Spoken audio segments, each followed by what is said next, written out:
हूं आबिद हुसैन शेख। आपका खैर मकदम है 4 टीवी न्यूज कर्नाटक एक्सप्रेस में। विद्यार्थियों को नक्सलाइट्स कहने वाले पीएम को माफी मांगनी चाहिए, डीके शिव कुमार। आज बेंगलुरु के सदाशिव नगर में मीडिया से बात करते हुए पूर्व कांग्रेस सचिव डीके शिव कुमार ने कहा कि विद्यार्थियों को नक्सल कहकर पीएम नरेंद्र मोदी ने विद्यार्थियों की निंदा करने का काम किया है। अगर युवक न होते तो आप अधिकार में न आते। देश के नए कानून को लेकर सभी देश विरोध जता रहा है। मंगलुरु में हुई घटना का वीडियो जिसमें अभी नहीं मारा क्या कहने वाले पुलिस ही तो हैं। इस मौके पर सांसद तेजस्वी सूर्या पर पलटवार करते हुए कहा कि मंगलुरु में हुई गोलीबारी और दूसरी घटनाओं के लिए सीधे सीधे राज्य सरकार जिम्मेदार है। राज्य के सामान्य जनता के बारे में बात करते हुए ध्यान रखना चाहिए, कहा डीके शिव कुमार ने। मंगलुरु गोलीबार में मरने वाले मासूम नहीं थे, परिवार से परिहार धन वापस लेना चाहिए, बसनगौड़ा पाटिल। आज बीजापुर में मीडिया से बात करते हुए बीजापुर नगर विधायक बसनगौड़ा पाटिल ने कहा कि पुलिस ने बहुत अच्छा काम करके बड़े खतरे को टाला है, इनको मैं अभिनंदन करता हूं। मंगलुरु की घटना के पीछे पीएफआई संगठन का हाथ है। सोशल मीडिया में ये क्या क्या पोस्ट करते हैं सबको पता है। गोलीबारी में मरने वाले मासूम नहीं थे और देशभक्त भी नहीं थे। उनके परिवार वालों को दिए गए 10 लाख रुपयों को वापस लेना चाहिए। ये रुपया गौ रक्षकों को दे देना चाहिए। कुमार स्वामी और सिद्धरामैया को शर्म आनी चाहिए, इनको 5 लाख देने की क्या जरूरत थी। बाढ़ के मौके पर बदामी छोड़कर बाहर न आने वाले सिद्धरामैया अब बहुत अफसोस जताने का काम नाटक कर रहे हैं। समाज घातक शक्तियों का साथ देने वाले दोनों सियासी पार्टियों को चाहिए कि ये पुलिस से माफी मांगे और यूटी कादर की जांच की जाए, कहा बसनगौड़ा पाटिल ने। सीएए और एनआरसी कानूनों को रद्द करने की वकीलों ने की मांग, राष्ट्रपति को निवेदन पत्र। सीएए और एनआरसी कानून को रद्द करने की मांग करते हुए आज बीजापुर बार एसोसिएशन की ओर से जिला अधिकारी के जरिए महामहिम राष्ट्रपति जी को निवेदन पत्र दिया गया। इन दोनों कानूनों से देश की जनता की भावनाओं को ठेस पहुंच रही है। जिस दिन से ये कानून पास हुआ है देश में अशांति फैली है, जिससे सामान्य जनता को तकलीफ हो रही है। कई मौतें और जनता की संपत्ति को बड़ा नुकसान पहुंचा है। फौरन ही इस कानून को रद्द करने की मांग की वकीलों ने।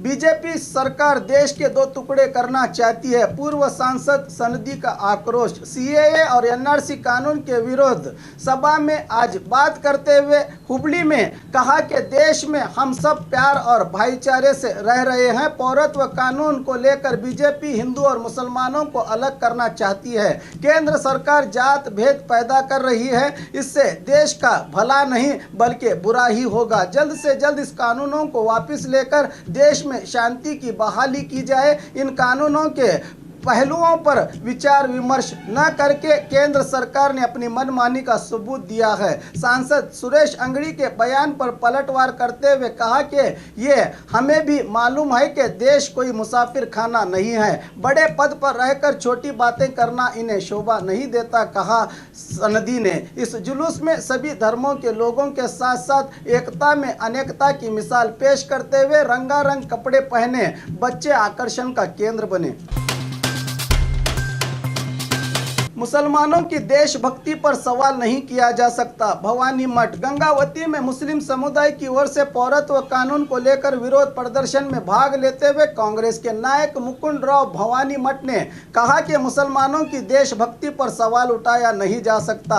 इस देश के असली वारिस यही हैं। इस देश की आज़ादी के लिए बीजेपी और संघ परिवार का एक कुत्ता भी देश के लिए नहीं मरा। इस कानून को केंद्र सरकार जारी तो करे, फिर देखें कि कौन असली है और कौन नकली है, इसका पता चल जाएगा, कहा भवानी मठ ने। पौरत्व के नाम पर सिद्धरामैया और कुमार स्वामी जनता को भड़का रहे हैं, एच विश्वनाथ। मैसूर में मीडिया से बात करते हुए उपचुनाव में हारने वाले जेडीएस के पूर्व विधायक एच विश्वनाथ ने कहा कि पौरत्व के नाम पर सिद्धरामैया और कुमार स्वामी राज्य की जनता को भड़का रहे हैं। ये बिल्कुल गलत है। इन दोनों पर गंभीर आरोप लगाते हुए कहा कि इन्होंने ही मंगलुरु में दंगे करवाए हैं। मंत्री स्थान मिलने पर पूछे गए सवाल पर कहा कि ये सब हमारे वरिष्ठों की मर्जी है, कहा विश्वनाथ ने। मंगलूर में हुई हिंसा का वीडियो रिलीज किया पुलिस ने। मंगलूर में गुरुवार को पौरत्व कानून के खिलाफ हुए प्रदर्शन में गोलीबारी की घटना हुई, जिसमें 2 युवकों की मौत के बाद शांति से प्रदर्शन चल रहा था, मगर पुलिस ने ही लाठीचार्ज किया था। ऐसे पुलिस पर सवाल उठ रहे थे। इसी को देखते हुए पुलिस ने एक वीडियो रिलीज किया है, जिसमें प्रदर्शनकारी पुलिस पर पथराव करते नजर आ रहे हैं। 2 दिन पहले Mangaluru police commissioner doctor PS Harsha ने जनता से निवेदन किया था कि इससे संबंधित कोई वीडियो है तो रिलीज करें। अब देखना है कि पुलिस के विरुद्ध कौन सा वीडियो रिलीज होता है।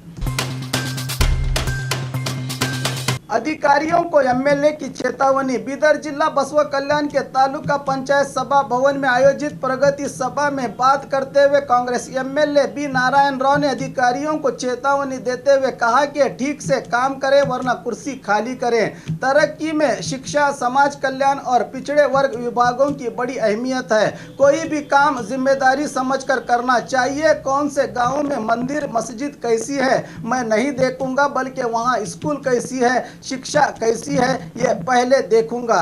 स्कूल अच्छी होगी तो गांव की दरिंदगी खुद ही दूर हो जाएगी। शिक्षा अधिकारी को मुखातिब होते हुए कहा कि स्कूलों की अभिवृद्धि के प्रति दिलचस्पी नहीं दिखाई दे रही है। कहा BAO CG हल्लद ने MLA के सवालों का विस्तार से जवाब दिया।